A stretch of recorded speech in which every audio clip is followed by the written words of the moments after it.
At this point, his next of kin has not been notified, so I am not going to confirm his name. We do have his name, but the next of kin have not been notified, so I'll wait until that's been done. Do we know about his service? He has served in combat. He served 4 months in Iraq in 2011. Was he suffering from PTSD? He was currently under diagnosis for PTSD, but he had not yet been diagnosed for PTSD. Can you describe what happened? Can you walk us through it, as you know it? It's under investigation. The exact sequence of events and timeline of events are not 100% clear.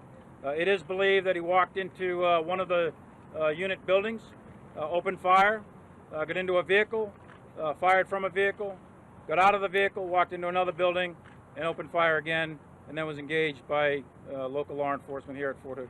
Milley, Sig Christensen with the Express News, sir. I'm sorry? Sig Christensen with the Express News and Hearst newspapers. Did he begin this thing with an argument? We have heard that there was an argument in the WTU, and that is how this started, and that he also was using a semi-automatic handgun of some kind. He was using a 45 caliber Smith & Wesson semi-automatic pistol that was purchased recently in the local area. I am not aware of an argument at the WTU.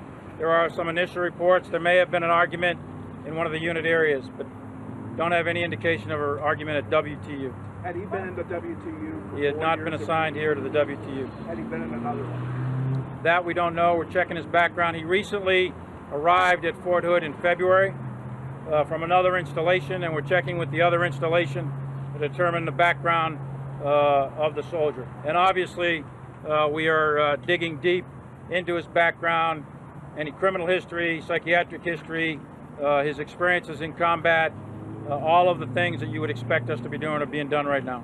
Were all the injured were I'll come back to you. Hang on just a second. Go ahead. Were all of the injured soldiers were because of the gunfire or something else? They were a result of the gunfire, either direct wounds from the gunfire. Some cases there was some glass that shattered, and some have some superficial wounds from that. Others, one was jumping a fence and got injured there, but it was a result of. Sir, was this soldier in the process of being transitioned out of the military? He was not in the process of being transitioned out of the military, to my knowledge, at this time. General, can you say where his body was found? Was it in his car, next to his car, in the street, next to a building?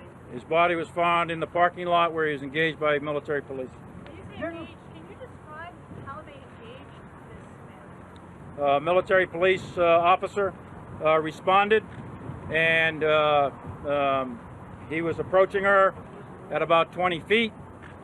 He put his hands up, then reached under his jacket, pulled out the 9mm, and she pulled out her weapon, and then she engaged, and then he put the weapon to his head, and he died of a self-inflicted gunshot wound.